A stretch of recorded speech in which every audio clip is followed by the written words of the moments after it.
Hi hello ನಮಸ್ತೆ ಎಲ್ಲ ವಿದ್ಯಾರ್ಥಿಗಳಿಗೂ ನಮಸ್ಕಾರ. ನಮ್ಮ ಒಂದು ಪುನೀತ ಜ್ಞಾನ ಒಂದು ಕೋಚಿಂಗ್ ಸೆಂಟರ್ ನಿಂದ ನಾವು ನಮ್ಮ SSLC ಕನ್ನಡ ಮಾಧ್ಯಮದ ವಿದ್ಯಾರ್ಥಿಗಳಿಗೆ ನಮ್ಮ ತರಗತಿಗಳನ್ನ ಆರಂಭ ಮಾಡ್ತಾ ಇದ್ವಿ. ಹಾಗಾಗಿ ಹಿಂದಿನ ತರಗತಿಯೊಳಗ ನಾವು LNC ಅಂತ ಹೇಳ್ಬೋದು ಅಥವಾ ಯಾವ್ಯಾವ್ದೋ ವಿಜ್ಞಾನದ ಒಂದು ವಿಶೇಷ ಬೇಸಿಕ್ಸ್ ಕ್ಲಾಸ್ ಗಳನ್ನ ನಾವು ನೋಡಿದ್ವಿ. ಅಂದ್ರೆ ಇವತ್ತು ನಾವೇನ್ ಮಾಡ್ತಾ ಇದ್ವಿ, ಒಂದು ವಿಜ್ಞಾನದ ಮೊದಲನೇ ಪಾಠವನ್ನ ಆರಂಭ ಮಾಡ್ತಾ ಇದ್ವಿ.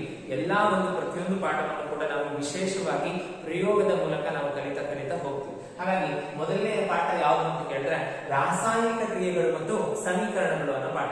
ಅಂದ್ರೆ ರಾಸಾಯನಿಕ ಕ್ರಿಯೆಗಳು ಅಂದ್ರೆ ಏನು ಮತ್ತೆ ರಾಸಾಯನಿಕ ಸಮೀಕರಣಗಳು ಅಂದ್ರೆ ಏನು ಈ ಪಾಠದಲ್ಲಿ ನಾವು ಕಲಿತಾ ಹೋಗ್ತೀವಿ. ಒಟ್ಟಾಗಿ ಈ ಪಾಠದಿಂದ ಬರತಕ್ಕಂತ ಒಂದು ಅಂಕಗಳು 4 ಅಂಕಗಳು ಬರುತ್ತೆ. ಅಂದ್ರೆ ಇದನ್ನ ಇಂಗ್ಲಿಷ್ ಒಳಗೆ ನಾವೇಂತ ಕರಿತೀವಿ, ಕೆಮಿಕಲ್ ರಿಯಾಕ್ಷನ್ಸ್ ಅಂಡ್ ಇಕ್ವೇಶನ್ಸ್ ಅಂತ ಕರೀತಾರೆ. ಅಂದ್ರೆ ಇಂಗ್ಲಿಷ್ ಅಲ್ಲಿ ಇದನ್ನ ಕೆಮಿಕಲ್ ರಿಯಾಕ್ಷನ್ ಅಂತಾರೆ ಅಂಡ್ ಇಕ್ವೇಶನ್ಸ್ ಅಂತ ಕರೀತಾರೆ. ಅಂದ್ರೆ ಕನ್ನಡ ಮಾಧ್ಯಮದ ವಿದ್ಯಾರ್ಥಿಗಳಿಗೆ ವಿಜ್ಞಾನವನ್ನ ಕಲಿಬೇಕಾದ್ರೆ ನೀವು ಕೆಲವೊಂದು ಇಂಗ್ಲಿಷ್ ಪದಗಳನ್ನು ಕೂಡ ನೀವು ನೆನ್ಪಿಟ್ಕೊಳ್ಬೇಕಾಗತ್ತೆ. ಯಾಕೆಂದ್ರೆ ನಿಮ್ಮ ಒಂದು ಭವಿಷ್ಯದ ಒಂದು ವಿಶೇಷತೆಯನ್ನ ಅಥವಾ ಭವಿಷ್ಯಕ್ಕೋಸ್ಕರ ನೀವು ನೆನ್ಪಿಟ್ಕೋಬೇಕಾಗತ್ತೆ. ಮುಂದೆ ಯಾರೆಲ್ಲ ವಿಜ್ಞಾನ ವಿಷಯವನ್ನ ತಮ್ಮ PUC ಗಾಗಿ ಆಯ್ಕೆ ಮಾಡ್ಕೊಳ್ಳೋದಿದ್ದೀರಿ ಅವ್ರಿಗೆ ಈ ಒಂದು ವಿಜ್ಞಾನ ಪದಗಳು ಬಹಳ ಉಪಯುಕ್ತವಾಗ್ತದೆ. ಹಾಗಾಗಿ ಇಂಗ್ಲಿಷ್ ಪದಗಳನ್ನು ಕೂಡ ನೀವು ಪ್ರಮುಖವಾಗಿ ನೆನ್ಪಿಡ್ಬೇಕು. ಅಂದ್ರೆ ಕಲಿಯುವ ಅಂಶಗಳು ಅಥವಾ ಲರ್ನಿಂಗ್ ಪಾಯಿಂಟ್ಸ್ ಯಾವುವು ಅಂತ ಕೇಳಿದ್ರೆ ಈ ಪಾಠದಲ್ಲಿ ನೀವು ಏನೇನ ಕಲಿತಾ ಹೋಗ್ತೀರಿ ಅಂತ ಕೇಳಿದ್ರೆ ಮೊದಲನೇದಾಗಿ ರಾಸಾಯನಿಕ ಕ್ರಿಯೆ ಮತ್ತು ಅದರ ವಿಧಗಳನ್ನ ಕಲಿತಾವೆ. ಅಂದ್ರೆ ರಾಸಾಯನಿಕ ಕ್ರಿಯೆಗಳು ಅಂದ್ರೆ ಏನು, ಓಕೆ, ಅದರ ವಿಧಗಳನ್ನ ಏನು ಅದನ್ನ ನಾವು ಕಲಿತಾ ಹೋಗ್ತೀವಿ.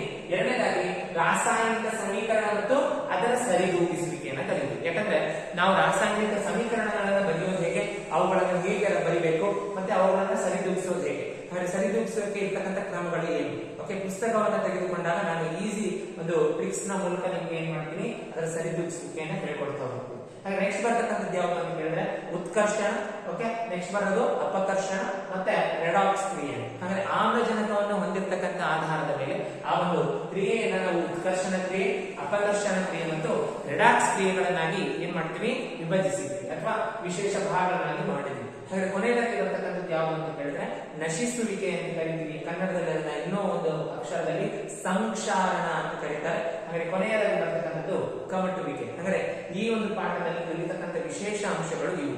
ಅಂದ್ರೆ ಈ ವಿಶೇಷ ಅಂಶಗಳಾದ ನಂತರ ನಾವು ಮೊದಲನೇ ಪಾಠವನ್ನು ಆರಂಭ ಮಾಡ್ತಾ ಇದ್ವಿ. ಆ ಒಂದು ಆರಂಭದಲ್ಲಿ ಇರ್ತಕ್ಕಂಥ ಒಂದು ವಿಶೇಷ ಪಾಯಿಂಟ್ಸ್ ಏನು ಅಂತ ಕೇಳಿದ್ರೆ ಭೌತ ಬದಲಾವಣೆ ಮತ್ತು ರಾಸಾಯನಿಕ ಬದಲಾವಣೆ ಅಂತ. ಇಂಗ್ಲಿಷ್ ನಲ್ಲಿ ನಾವೇನು ಕರಿತೀವಿ, physical changes and chemical changes ಅಂತ ಕರೀತೀವಿ. ಅಂದ್ರೆ ಭೌತ ಬದಲಾವಣೆ ಅಂದ್ರೆ ಏನು, ರಾಸಾಯನಿಕ ಬದಲಾವಣೆ ಅಂದ್ರೆ ಏನು. ಹಾಗಾದ್ರೆ ನಾವು ವಿಶೇಷವಾಗಿ ನಾನು 2 ಭಾಗಗಳನ್ನಾಗಿ ಮಾಡ್ಕೊಂಡಿದ್ದೀನಿ. ಹಾಗಾದ್ರೆ ಭೌತ ಬದಲಾವಣೆಯನ್ನ ಇಂಗ್ಲಿಷ್ ನಲ್ಲಿ ಫಿಸಿಕಲ್ ಚೇಂಜಸ್ ಅಂತ ಕರೀತೀವಿ. ಹಾಗೆ ಏನು ಹಾಗಾದ್ರೆ ಅಂತ ಕೇಳಿದ್ರೆ ವಸ್ತುವಿನ ಭೌತ ಸ್ಥಿತಿ ಆಕಾರ ಬದಲಾಗುವುದು. ಈಗ ಉದಾಹರಣೆಗೆ ನಾವು ಒಂದು ಎಕ್ಸಾಂಪಲ್ ನ ತಗೊಳ್ಳೋದಾದ್ರೆ, ನೀವು ಮಂಜುಗಡ್ಡೆಯನ್ನು ನೋಡಿರ್ತೀರ. ಆ ಮಂಜುಗಡ್ಡೆಯನ್ನ ನೀವು ಕೈಯಲ್ಲಿ ತೆಗೆದುಕೊಂಡಾಗ ಆ ಮಂಜುಗಡ್ಡೆ ಏನಾಗುತ್ತೆ, ಆ ಮಂಜುಗಡ್ಡೆ ಘನ ಸ್ಥಿತಿಯಲ್ಲಿರೋದು ದ್ರವ ಸ್ಥಿತಿಗೆ ಬದಲಾಗುತ್ತೆ. ಅಂದ್ರೆ ಅದರಲ್ಲಿರ್ತಕ್ಕಂಥ ಸ್ಥಿತಿಗೆ ಬದಲಾಯಿತು, ಅದರ ಆಕಾರ ಬದಲಾಯಿತು. ಅದು ಘನ ಸ್ಥಿತಿಯಲ್ಲಿರ್ತಕ್ಕಂಥ ಒಂದು ಐಸು ಅದು ಏನಾಗುತ್ತೆ, ನೀರಾಗಿ ಕರಗುತ್ತೆ. ಅಂದ್ರೆ ಅದು ಒಂದು ಉದಾಹರಣೆ ಆಗುತ್ತೆ. ವಸ್ತುವಿನ ಭೌತ ಸ್ಥಿತಿ ಅಥವಾ ಆಕಾರ ಬದಲಾಗುವುದನ್ನ ನಾವೇನು ಕರಿತೀವಿ, ಭೌತ ಬದಲಾವಣೆ ಅಂತ ಕರಿತೀವಿ. ಅಂದ್ರೆ ಯಾವುದೇ ಒಂದು ಬದಲಾವಣೆ ಆಗಬೇಕು, ಆ ಒಂದು ಬದಲಾವಣೆಯಿಂದ ಏನ್ ಬರಬಾರ್ದು, ಹೊಸ ಉತ್ಪನ್ನ ಉಂಟಾಗುವುದಿಲ್ಲ. ಅಂದ್ರೆ ಉದಾಹರಣೆಗೆ ನಾವು ಒಂದು ಮಂಜುಗಡ್ಡೆಯನ್ನು ತೆಗೆದುಕೊಂಡಾಗ ಮಂಜುಗಡ್ಡೆ ಕರಗಿ ಒಂದು ನೀರಾಗತ್ತೆ, ಅಲ್ಲಿ ಹೊಸ ಉತ್ಪನ್ನ ಅಂತ ಏನು ಬಂದಿಲ್ಲ. ಘನ ಇರ್ತಕ್ಕಂಥ ಒಂದು ಘನ ಸ್ಥಿತಿಯಲ್ಲಿ ಇರ್ತಕ್ಕಂಥ ಐಸ್ ಕ್ಯೂಬ್ ಅಥವಾ ಒಂದು ಮಂಜುಗಡ್ಡೆ ಕರಗಿ ನೀರಿನ ರೂಪಕ್ಕೆ ಬರುತ್ತೆ. ಹಾಗಾಗಿ ಯಾವುದೇ ರೀತಿಯ ಹೊಸ ಉತ್ಪನ್ನಗಳು ಉಂಟಾಗುವುದು. ಅಂದ್ರೆ ಮುಂದೆ ನೆಕ್ಸ್ಟ್ ಇರ್ತಕ್ಕಂಥ ಪಾಯಿಂಟ್ ಯಾವಂದ್ರೆ ಇದು ಪುನರ್ವರ್ತಿಸಬಹುದಾದ ಬದಲಾವಣೆ ಅಥವಾ ಪುನರ್ ಪರಿವರ್ತಿಸಬಹುದಾದ ಬದಲಾವಣೆ ಅಂತ ಕರೀತೀವಿ. ಅಂದ್ರೆ ಇದು ಇಂಗ್ಲಿಷ್ ಒಳಗ ರಿವರ್ಸಿಬಲ್ ರಿಯಾಕ್ಷನ್ ಅಂತ ಕರೀತಾರೆ. ಅದರ ಅರ್ಥ ನಾವು ಮಂಜುಗಡ್ಡೆಯನ್ನ ನೀರಾಗಿ ಪರಿವರ್ತನೆ ಮಾಡಿಕೊಂಡು ಮತ್ತು ನೀರನ್ನ ನಾವು ಘನೀಕರಿಸಿದ್ರೆ ಅದು ಮಂಜುಗಡ್ಡೆ ರೂಪದಲ್ಲೇ ಬರುತ್ತೆ. ಹಾಗಾಗಿ ಈ ಬದಲಾವಣೆ ನಾವು ಅಂತ ಕರಿತೀವಿ, ರಿವರ್ಸಿಬಲ್ ರಿಯಾಕ್ಷನ್ ಅಂತ ಕರಿತೀವಿ. ಕನ್ನಡದಲ್ಲಿ ಪುನರ್ ವರ್ತಿಸಬಹುದಾದ ಅಥವಾ ಪುನರ್ ಪಡೆಯಬಹುದಾದ ಬದಲಾವಣೆ ಅಂತ ಕರಿತೀವಿ. ಅಂದ್ರೆ ಭೌತ ಬದಲಾವಣೆ ಗೊತ್ತಿರಲಿ, ಒಂದು ವಸ್ತುವಿನ ಭೌತ ಸ್ಥಿತಿ ಬದಲಾಗುವುದು, ಅದರರ್ಥ ಆಕಾರ ಬದಲಾಗುವುದು ಅಥವಾ ಅದರ ಒಂದು ಘನ ಸ್ಥಿತಿಯಲ್ಲಿರ್ತಕ್ಕಂಥದ್ದು ದ್ರವ ಸ್ಥಿತಿಗೆ ಬದಲಾಗುವುದು. ಈ ರೀತಿಯ ಒಂದು ಉದಾಹರಣೆಯನ್ನು ನಾವು ನೋಡಿರ್ಬೋದು ನಿಮ್ಮ ಮನೆಯಲ್ಲೆಲ್ಲ.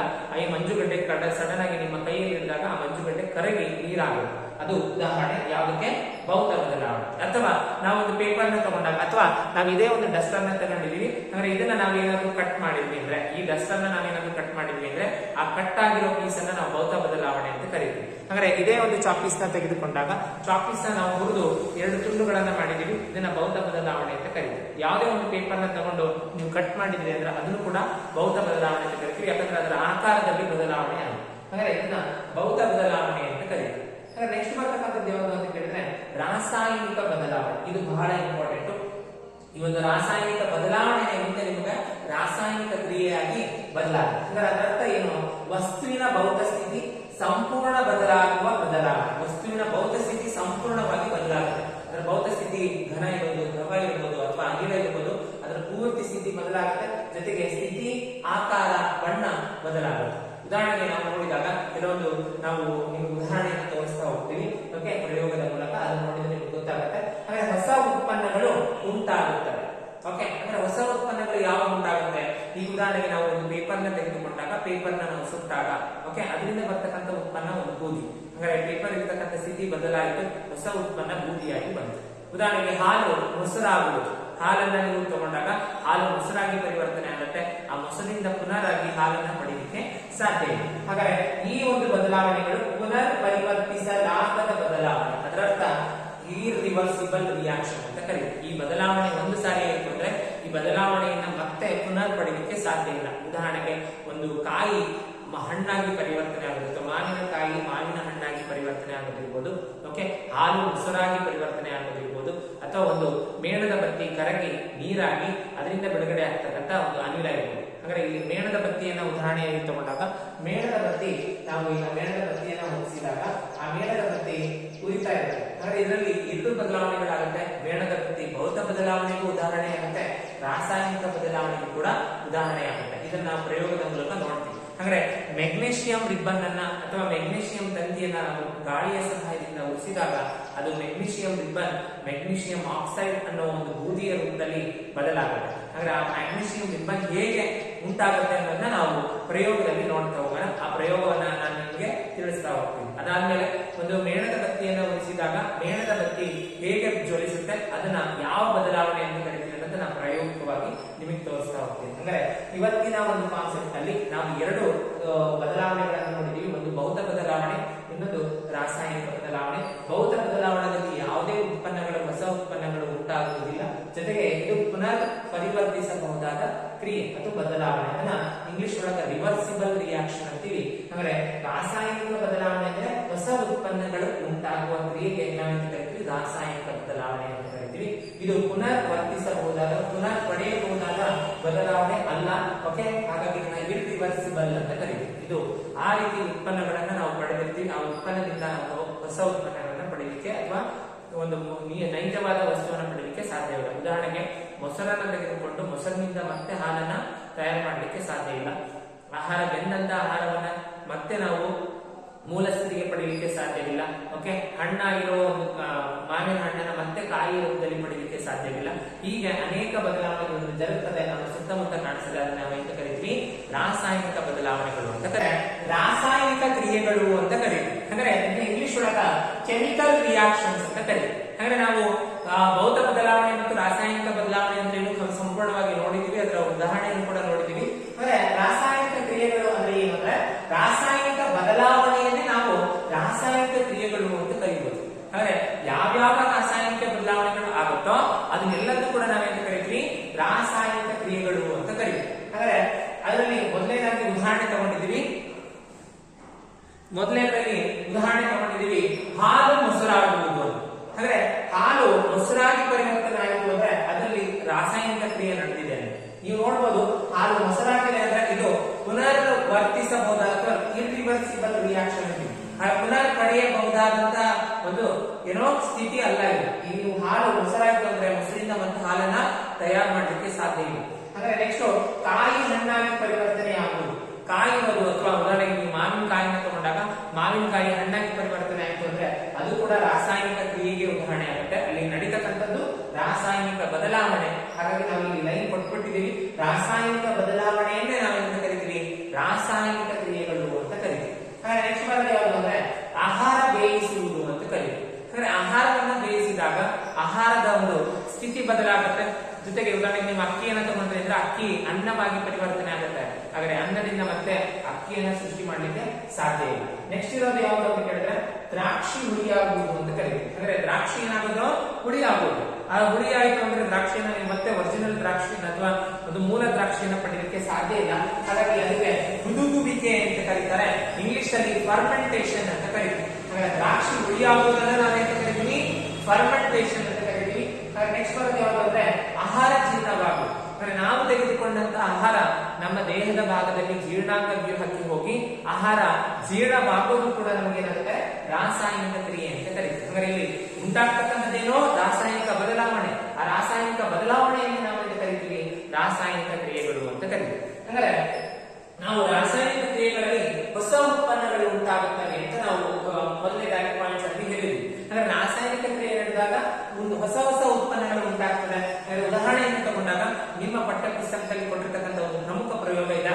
ಯಾವುದು ಹೇಳಿದ್ರೆ ಮೆಗ್ನೀಷಿಯಂ ರಿಬ್ಬನ್ ಗಾಳಿಯ ಸಹಾಯದಿಂದ ಉರಿಸಿದಾಗ ಮೆಗ್ನೀಷಿಯಂ ಆಕ್ಸೈಡ್ ಆಗಿ ಪರಿವರ್ತನೆ ಆಗುತ್ತೆ.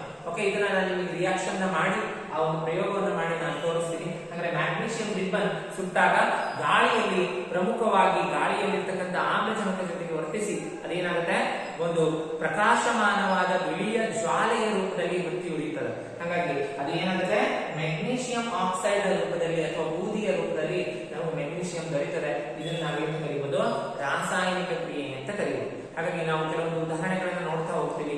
ರಾಸಾಯನಿಕ ಕ್ರಿಯೆ ಅಂದ್ರೆ ಏನು, ರಾಸಾಯನಿಕ ಕ್ರಿಯೆ ನಡೆದಿದೆ ಅಂತ ಹೇಳಿಕೆ ಮೂಲಭೂತವಾಗಿ ಗಮನಿಸಬೇಕಾದಂತ ಕೆಲವೊಂದು ಅಂಶಗಳಿವೆ. ಅವುಗಳನ್ನ ನಾವು ನೋಡಿ ರಾಸಾಯನಿಕ ಕ್ರಿಯೆಗಳನ್ನ ನಾವು ಮುಂದೆ ಎಕ್ಸ್ಪ್ಲೇನ್ ಮಾಡ್ತಾ ಹೋಗೋಣ. ಅಂದ್ರೆ ಮೊದಲನೇದಾಗಿ ರಾಸಾಯನಿಕ ಕ್ರಿಯೆಗಳಂದ್ರೆ ರಾಸಾಯನಿಕ ಬದಲಾವಣೆಯನ್ನೇ ನಾವೆಂತ ಕರಿತೀವಿ, ರಾಸಾಯನಿಕ ಕ್ರಿಯೆಗಳು ಅಂತ ಕರಿತೀವಿ. ಅಂದ್ರೆ ಅವುಗಳಿಗೆ ಪ್ರಮುಖ ಉದಾಹರಣೆಗಳಿದೆ. ಇದನ್ನ ನೀವು ಬಾಯ್ಪಾಟ್ ಮಾಡೋದೇನು ಬೇಕಾಗಿಲ್ಲ. ನಿಮ್ಮ ನೋಟ್ಸ್ ಅಲ್ಲಿ ನಾವು ಏನ್ ಬರೀತೀವಿ ಬೋರ್ಡ್ ಮೇಲೆ ಅದನ್ನ ನಿಮ್ಮ ನೋಟ್ಸ್ ಅಲ್ಲಿ ಬರಿತಾ ಹೋಗಿ. ಅದು ನಿಮ್ಗ ಒಂದು ಒಳ್ಳೆಯ ನೋಟ್ಸ್ ಆಗಿ ಇರುತ್ತೆ. ಯಾಕಂದ್ರೆ ಬೋರ್ಡ್ ಮೇಲೆ ವಿಜ್ಞಾನ ವಿಷಯದಲ್ಲಿ ನೀವು ಬರೀತಕ್ಕಂಥ ಪಾಯಿಂಟ್ಸ್ ಗಳು ಬಹಳ ಪ್ರಮುಖವಾಗಿರುತ್ತೆ. ನೀವು ಅಂಕಗಳನ್ನ ಗಳಿಸ್ತೀವಿ. ಅಂದ್ರೆ ನಾವು ಮುಂದೆ ನಾವೇನ್ ನೋಡ್ತಾ ಹೋಗೋಣ, ರಾಸಾಯನಿಕ ಬದಲಾವಣೆ ಆಗಿದೆ ಅಥವಾ ರಾಸಾಯನಿಕ ಕ್ರಿಯೆ ನಡೆದಿದೆ ಅಂತ ಗಮನಿಸಲಿಕ್ಕೆ ಇರತಕ್ಕಂತ ಪ್ರಮುಖ ಅಂಶಗಳನ್ನು ಇದೆ ಅಂತ ಹೇಳಿಕೆ ಕೆಲವೊಂದು ಪ್ರಮುಖವಾದ ಗಮನಿಸಬೇಕಾದಂತ ಅಂಶಗಳಿದೆ. ಅಂದ್ರೆ ಈಗ ನಾವು ರಾಸಾಯನಿಕ ಕ್ರಿಯೆ ನಡೆದಿದೆ ಅಥವಾ ರಾಸಾಯನಿಕ ಕ್ರಿಯೆ ಅಥವಾ ರಾಸಾಯನಿಕ ಬದಲಾವಣೆ ಆಗಿದೆ ಅಂತ ಹೇಳ್ಬೇಕಂದ್ರೆ ಪ್ರಮುಖವಾಗಿ 4 ಅಂಶಗಳನ್ನ ಗಮನಿಸಬೇಕು. ಇದು ನಿಮಗ ಎಕ್ಸಾಮ್ ಬಹಳ ಇಂಪಾರ್ಟೆಂಟ್. 2 ಮಾರ್ಕ್ಸ್ ಇನ್ನ ಪ್ರಶ್ನೆ ಆಗಿ ಕೇಳಿರ್ತಾರೆ. ಅಂದ್ರೆ ಏನು ಸರ್ ಅಂತ ಹೇಳಿದ್ರೆ, ರಾಸಾಯನಿಕ ಕ್ರಿಯೆ ಅಥವಾ ರಾಸಾಯನಿಕ ಕ್ರಿಯೆ ನಡೆದಿದೆ ಅಂತ ತಿಳಿಯಲು ಗಮನಿಸಬೇಕಾದ ಪ್ರಮುಖ 4 ಅಂಶಗಳಿವೆ. ಅಂದ್ರೆ 4 ಅಂಶಗಳು ಯಾವ್ಯಾವ ಅಂತ ಕೇಳಿದ್ರೆ, ವಸ್ತುವಿನ ಸ್ಥಿತಿಯಲ್ಲಿ ಬದಲಾವಣೆ ಅಂತ ಕರಿತೀವಿ. ಇನ್ನ ಇಂಗ್ಲಿಷ್ ಅಲ್ಲಿ ಚೇಂಜಿಂಗ್ ಸ್ಟೇಟ್ ಅಂತ ಕರೀತೀವಿ. ಅಂದ್ರೆ ವಸ್ತುವಿನ ಸ್ಥಿತಿ ಯಾವುದು, ಘನ ಸ್ಥಿತಿ ಇರ್ಬೋದು, ದ್ರವ ಸ್ಥಿತಿ ಇರ್ಬೋದು, ಅನಿಲ ಸ್ಥಿತಿ ಇರ್ಬೋದು. ಇವುಗಳ ಪರಸ್ಪರ ಸ್ಥಿತಿಯಲ್ಲಿ ಬದಲಾವಣೆ ಉಂಟಾಗುತ್ತೆ. ಅಂದ್ರೆ ಅದನ್ನ ನಾವೇನು ಕರಿತೀವಿ, ವಸ್ತುವಿನ ಸ್ಥಿತಿಯಲ್ಲಿ ಬದಲಾವಣೆ ಅಂತ ಕರೀತೀವಿ. ಅಂದ್ರೆ ಎರಡನೇದು ಯಾವುದು ಅಂತ ಕೇಳಿದ್ರೆ ಬಣ್ಣದಲ್ಲಿ ಬದಲಾವಣೆ ಅಂತ ಕರೀತೀವಿ. ಅಂದ್ರೆ ಬಣ್ಣದಲ್ಲಿ ಬದಲಾವಣೆಯನ್ನ ಇಂಗ್ಲಿಷ್ ಅಲ್ಲಿ ನಾವು ಚೇಂಜಿಂಗ್ ಕಲರ್ ಅಂತ ಕರೀತೀವಿ. ಅಂದ್ರೆ ಯಾವುದೇ ಒಂದು ರಾಸಾಯನಿಕ ಕ್ರಿಯೆ ನಡೆದಿದೆ ಅಂತ ಹೇಳ್ಬೇಕಂದ್ರೆ ಅಲ್ಲಿ ಪ್ರಮುಖವಾಗಿ ಅವುಗಳ ಬಣ್ಣದಲ್ಲಿ ಬದಲಾವಣೆ ಆಗುತ್ತೆ. ಅಂದ್ರೆ ಮುಂದೆ ಏನೊಂದು ಬಣ್ಣದಲ್ಲಿ ಬದಲಾವಣೆ ಅನ್ನೋದು ನಾವು ನೋಡ್ತಾ ಹೋಗೋಣ. ನೆಕ್ಸ್ಟ್ ಬರ್ತಕ್ಕಂಥದ್ದು ಮುಂದೆ ಯಾವುದು ಅಂದ್ರೆ ಅನಿಲದ ಬಿಡುಗಡೆ. ಅಂದ್ರೆ ಅನಿಲದ ಬಿಡುಗಡೆಯಿಂದ ಇಂಗ್ಲಿಷ್ ಅಲ್ಲಿ ನಾವು ಎವಲ್ಯೂಷನ್ ಆಫ್ ಗ್ಯಾಸ್ ಅಂತ ಕರೀತೀವಿ. ಅಂದ್ರೆ ಯಾವ್ಯಾವ ಅನಿಲಗಳು ಬಿಡುಗಡೆ ಆಗುತ್ತೆ ಅಂತ ಹೇಳಿದ್ರೆ, ಹೈಡ್ರೋಜನ್ ಅನಿಲ ಬಿಡುಗಡೆ ಆಗುತ್ತೆ. ಓಕೆ, ಕೆಲವೊಂದು ಬಾರಿ ಕಾರ್ಬನ್ ಡೈಆಕ್ಸೈಡ್ ಬಿಡುಗಡೆ ಆಗುತ್ತೆ. ಕೆಲವೊಂದು ಬಾರಿ ಓಕೆ N2O ಅಥವಾ ಕೆಲವೊಂದು ಬಾರಿ NO2. ಓಕೆ, ಕೆಲವೊಂದು ಬಾರಿ ಸಲ್ಫರ್ ಡೈಆಕ್ಸೈಡ್. ಈ ರೀತಿ ಕೆಲವೊಂದು ಅನಿಲಗಳು ರಾಸಾಯನಿಕ ಕ್ರಿಯೆ ನಡೆದಾದ ಮೇಲೆ ಅಥವಾ ನಡೆದ ನಂತರ ಕೆಲವೊಂದು ಅನಿಲಗಳು ಬಿಡುಗಡೆ ಆಗುತ್ತೆ. ಹಾಗಾಗಿ ಅದನ್ನ ನಾವು 3ನೇ ಅಂಶವಾಗುವುದು ಅಂತ ಕೇಳಿದ್ರೆ ಅನಿಲದ ಬಿಡುಗಡೆ. ಇಂಗ್ಲಿಷ್ ಒಳಗಿನ ಎವಲ್ಯೂಷನ್ ಆಫ್ ಗ್ಯಾಸ್ ಅಂತ ಕರೀತೀವಿ. ಹಾಗಾದ್ರೆ 4ನೇದು ಯಾವುದು ಅಂತ ಕೇಳಿದ್ರೆ ತಾಪಮಾನದಲ್ಲಿ ಬದಲಾವಣೆ ಅಂತ ಕರೀತೀವಿ. ಅಂದ್ರೆ ಇಂಗ್ಲಿಷ್ ಒಳಗಿನ ಚೇಂಜಿಂಗ್ ಸ್ಟೇಟ್, ಚೇಂಜಿಂಗ್ ಟೆಂಪರೇಚರ್ ಅಂತ ಕರೀತೀವಿ. ಹಾಗೆ ಯಾವುದೇ ಒಂದು ವಸ್ತುವಿನ ಮೂಲ ತಾಪಮಾನದಲ್ಲಿ ಬದಲಾವಣೆ ಆದ್ರೆ ಅದನ್ನು ಕೂಡ ನಾವೇನಂತ ಕರೀಬಹುದು, ರಾಸಾಯನಿಕ ಕ್ರಿಯೆ ಅಂತ ಕರೀತೀವಿ. ಅಂದ್ರೆ ಈ ಪ್ರಮುಖ 4 ಅಂಶಗಳನ್ನ ನಾವು ಒಂದೊಂದಾಗಿ ನೋಡ್ತಾ ಹೋಗ್ತೀವಿ. ಅಂದ್ರೆ ಮೊದಲನೇದಾಗಿ ಬರ್ತಕ್ಕಂಥದ್ದು ಯಾವುದು ಅಂದ್ರೆ ವಸ್ತುವಿನ ಸ್ಥಿತಿಯಲ್ಲಿ ಬದಲಾವಣೆ. ಅಂದ್ರೆ ನಾವು ವಸ್ತುವಿನ ಸ್ಥಿತಿಯಲ್ಲಿ ಬದಲಾವಣೆಗೆ ನಾವು ಒಂದು ಉದಾಹರಣೆಯನ್ನು ತಗೊಂಡಿದ್ವಿ. ಅಂದ್ರೆ ಮೆಗ್ನೀಷಿಯಂ ರಿಬ್ಬನ್ ನಾವು ಆಮ್ಲಜನಕದ ಸಹಾಯದಿಂದ ಅಥವಾ ಆಮ್ಲಜನಕದ ಸಹಾಯದಿಂದ ಉರಿಸ್ತೀವಿ. ಇದು ಮೆಗ್ನೀಷಿಯಂ ರಿಬ್ಬನ್ ಆಮ್ಲಜನಕದ ಸಹಾಯದಿಂದ ಉರಿಸ್ತಾ ಇದೆ. ಅಂದ್ರೆ ಮೆಗ್ನೀಷಿಯಂ ರಿಬ್ಬನ್ ತೋರಿಸ್ತೀವಿ. ಮೆಗ್ನೀಷಿಯಂ ರಿಬ್ಬನ್ ಘನ ಸ್ಥಿತಿಯಲ್ಲಿರುತ್ತೆ. ಅದನ್ನ ಆಮ್ಲಜನಕದ ಸಹಾಯದಿಂದ ಸಹಾಯದಿಂದ ಉರಿಸಿದಾಗ ಅದು ಪ್ರಕಾಶಮಾನವಾದ ಜ್ವಾಲೆಯಾಗಿ ಮೆಗ್ನೀಷಿಯಂ ಆಕ್ಸೈಡ್ ಅನ್ನೋ ಒಂದು ಉತ್ಪನ್ನವನ್ನ ಮಾಡುತ್ತೆ.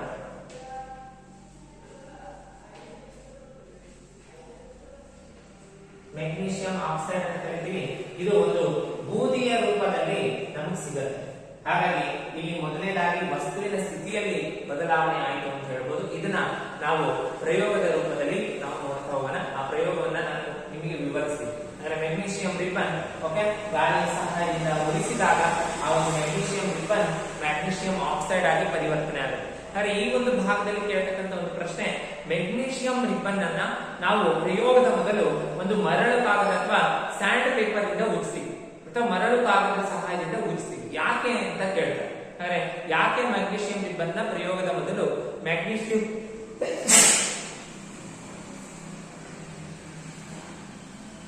ಒಂದು ಮರಳು ಕಾಗದದಿಂದ ಉಜ್ತಾರೆ ಅಂತ ಕೇಳಿದ್ರೆ, ಒಂದು ಮೆಗ್ನೀಷಿಯಂ ರಿಬ್ಬನ್ ನ ಮೇಲೆ ಒಂದು ಆಕ್ಸೈಡ್ ನ ಪದರ ಉಂಟಾಗಿರುತ್ತೆ. ಅದನ್ನ ನಾವು ಒಂದು ಮರಳು ಕಾಗದದಿಂದ ಸಹಾಯದಿಂದ ಉಜ್ಜೋದ್ರಿಂದ ಒಂದು ಆಕ್ಸೈಡ್ ನ ಪದರವನ್ನ ತೆಗೆದಾಗ ಅದು ಪ್ರಕಾಶಮಾನವಾದ ಜ್ವಾಲೆಯ ಜೊತೆ ಏನ್ ಮಾಡುತ್ತೆ, ಉರಿಯುತ್ತೆ. ಇದನ್ನ ನಿಮಗೆ ಪ್ರಶ್ನೆಯನ್ನ ಏನೋ ಕಾರಣ ಕೊಡಿರಿ ಅನ್ನೋ ಒಂದು ಪ್ರಶ್ನೆಯಲ್ಲಿ ಕೇಳಿ. ಹಾಗೆ ಮುಂದಿನ ಒಂದು ಬದಲಾವಣೆಗಳನ್ನ ನಾವು ಪ್ರಯೋಗದ ಮೂಲಕ ಒಂದೊಂದು ನೋಡ್ತಾ ಹೋಗ್ತೀವಿ. ಬಣ್ಣದಲ್ಲಿ ಬದಲಾವಣೆಯನ್ನ ಮತ್ತೆ ಅನಿಲದ ಬಿಡುಗಡೆಯನ್ನ, ತಾಪಮಾನದಲ್ಲಿ ಬದಲಾವಣೆಯನ್ನ. ಇದು ಮೆಗ್ನೀಷಿಯಂ ರಿಬ್ಬನ್.